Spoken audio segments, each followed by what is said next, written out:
of all, a bit of context into what is the HSI. The full form is a Housing Sentiment Index. We had launched it a few years ago as a barometer of what buyer sentiment in the market is at a point of time.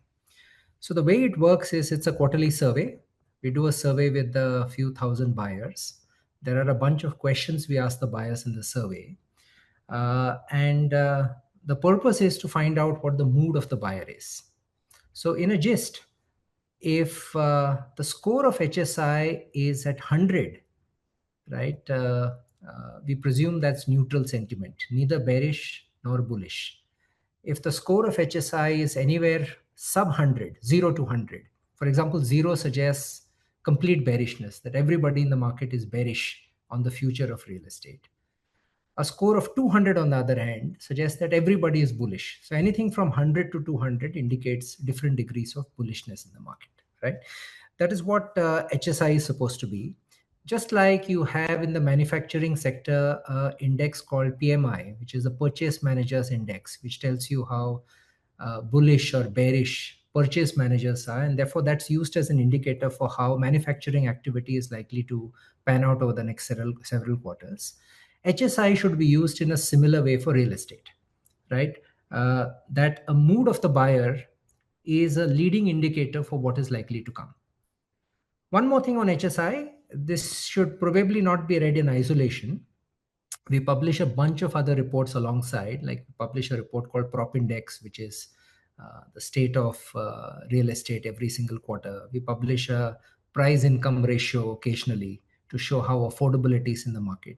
So when one reads the HSI alongside these other reports, I think it is likely to provide people with a more firm indication of how things are in real estate and how things are likely to play out in the future. So with that as context, the most recent report of HSI seems to indicate that the market is slightly bouncing back in again. See, in the last 4 quarters, HSI has hovered between 145 to 150. It had peaked at about 156, I think, about a year ago. The previous quarter, which was April, May, June 25, it had slightly dipped. I mean, the numbers had fallen to about 138. And at that point of time, there were some questions raised on whether the market has possibly peaked and are things going to slide a bit down. Whereas I think our take was the market is still on a solid ground. And I think the most recent HSI seems to indicate that there's a slight bounce from 138 to 142. So I think a good score. It shows that buyers are still positive. Sentiment is positive, significantly so. It also goes to show, I think, the market still has legs. Economically or foundationally, the market is still on a good wicket. And therefore, at least in the foreseeable next few quarters, things should still be good for real estate. I think the GST impact will probably come in this quarter because I think those GST cuts were mostly effective earlier this month or towards the end of last month. I don't think that impact is showing in the current prop index.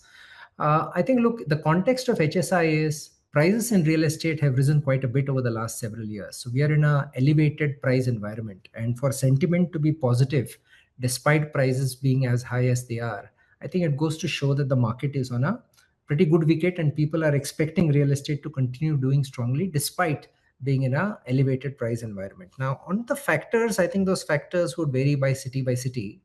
But broadly, what you're looking at infrastructure developments, which is causing positive HSI in some cities. In others, you're looking at continued job creation. You're looking at income growth of people, which is driving sentiment in some other cities. And there are cities like, let's say, a Chennai and a Calcutta, where affordability, prices have risen relatively less compared to many other locations. And generally the economic environment, which is more positive at this point of time. I think these would be the factors in those cities which is driving strong HSI. I think these are good indicators, isn't it? So I think, look, first of all, HSI survey is done amongst end buyers. It's not an institutional survey. It's not a survey amongst investors. It's a survey amongst end buyers who are coming to Magicbricks looking to buy a house for most likely for their own use or maybe as a second house as investments. Now, for example, you mentioned builder flows, right? Now, builder flows are driven by cities like, let's say, Delhi, right? So anyone who wants to stay in Delhi, the alternative to a builder flow, for example, could be plots, right? But if you take plots in a city like Bangalore or in a Delhi or even in a Hyderabad, you're looking at wanting to stay well outside city limits.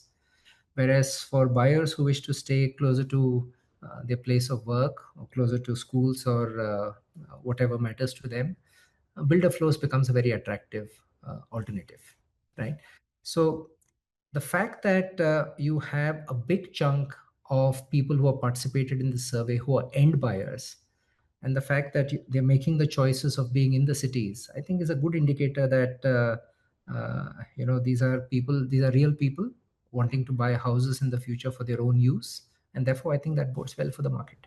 Look, finally, at the end of the day, we are still a mid-income country, right? It should not surprise anybody that the lion's share of the market from a demand perspective is in the mid segment, right? We're talking of 75 lakhs to about 1.5 crore, which is the sweet spot of the market.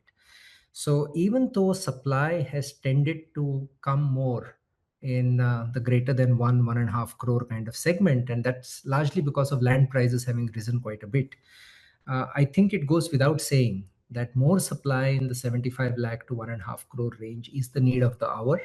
That is where the bulk of the demand in the market is, and which is where we are hoping that more supply comes in the future. There is no doubt a market also for luxury, which is homes which are greater than 1.5 crore, 3 crore, 5 crore, so on and so forth. But given the percentage of people who can afford those kind of properties, supply has to keep pace. In the sense, you can't have oversupply in that segment, it's going to create problems of its own. And you do need more supply, like you mentioned, in the mid segment of the market, which is where the bulk of the demand actually is concentrated. Look at sentiment. The current sentiment index points to 148, which is a fairly high degree of bullishness, even at this point of time. If you look at price income ratio, there's a bit of cause of concern there because those numbers have gone beyond 7, which is the kind of level at which homes become slightly less affordable than one would like them to be. So that's a bit of a dark cloud on the horizon, if you may say so. If you look at demand growth on the site, which is what PropIndex sort of publishes, that continues to be strong. With more buyers out there in the market searching for a home, that bodes well for the future. So if you try and put it all together, uh, I think the all we will say is real estate continues to have strong legs. We'll expect the market to continue to do well on the basis of this. But however, the market will have to keep an eye out for affordability. In case prices continue to rise sharply, it could have an adverse impact on people's ability to buy. I think that's the caveat. But otherwise, on the basis of sentiment, on the basis of demand, which seems to continue to grow, one would think the future bodes well. In another few weeks, we'll be able to make our first set of announcements on what we're doing at the front end of Magicbricks, which most users will be able to touch and feel with, which are solutions coming from the AI front. But at this point of time, a number of AI-related products or features have already been deployed on the platform, but they are more at the back end, right? So, for example, we have several bots, some of which talk to end buyers, some of which are talking to our customers, which is brokers and builders. That's already live. We have a number of AI-driven solutions, which is helping our sort logic or the relevance of the listings that you are able to find on the site. We have some AI solutions which are improving personalization on the site. So many of these are things which, as a user, you get to experience when you use Magicbricks, but they are not front end in the sense you cannot touch and feel some of these solutions. I think some of the front end touch and feel solutions, I think give us a few weeks more. You will see some of them on the front end of the platform as well. Okay, so there's no immediate IPO on the horizon, right? So sorry to disappoint you on that. There's nothing in the immediate. I know it's a hot market right now for IPOs, and you find IPO announcements every single week. We don't have anything in the immediate horizon. Having said which, I think we've communicated in the past as well that we're keeping an open mind on an IPO. So if anything, an IPO is at least a year out, if not maybe a little longer. But we're keeping an open mind on that. On the second part of your question on if at all we do an IPO and we raise capital, where's the capital likely to be deployed? Look, the thing is, we've been a profitable company for several years now. And while as an organization, we continue to make strong investments, at this point of time, the investments are going on technology. The investments are going in distribution, which is making sure we reach out to more customers in the market. Some of the investments more recently have started going into acquisitions, right?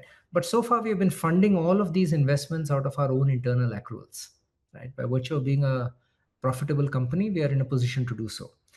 I reckon as and when we need more capital, the capital is also likely to be deployed in uh, this very same pieces that I just mentioned. Yeah, there's no balancing here, because the word balancing seems to suggest that it is some kind of a trade-off, right? That compliance is going to make us weaker. I think it's the other way around. I think RERA coming in has been really good for real estate. In fact, it's good for the portal. We are hoping some form of regulation comes which also compels users who post listings on a site to post genuine ones. At this point of time, the onus is on us to identify which listings are genuine, which ones are not, to try and weed out bad listings, bad actors from the site. Whereas in several markets abroad, regulation demands that whoever posts the listing is accountable for the content of those listings, and therefore many portals abroad don't have this unique problem that we have, which is a lot of listings don't end up being genuine, right? As far as RERA itself is concerned, it's been a good boon for us. So for most of the projects which are listed on the site, most all projects listed on the site today, the RERA number is carried. In fact, we are carrying a lot of RERA content on our project pages as well. So as a buyer, there's a lot of rich information available today thanks to RERA, which was not available, for example, in a pre-RERA period. So if you are a buyer who wishes to do deep research, if you go on the Magicbricks project detail page, today you will find information, for example, of a project in great deal of detail.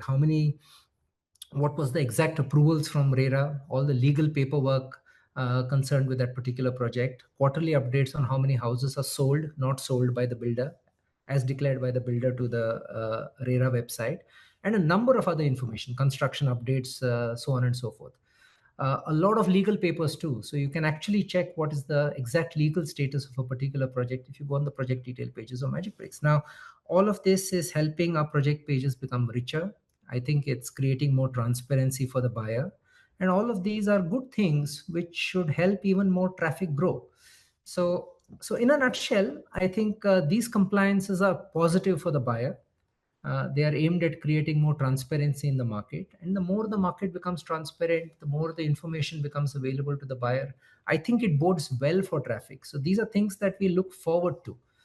These are not trade-offs for us. So I think if more regulation comes, like I mentioned earlier, on listing quality or listing growth, or compels different kinds of sellers to disclose more information, we'll welcome it. So you can measure market share on the basis of different parameters, right?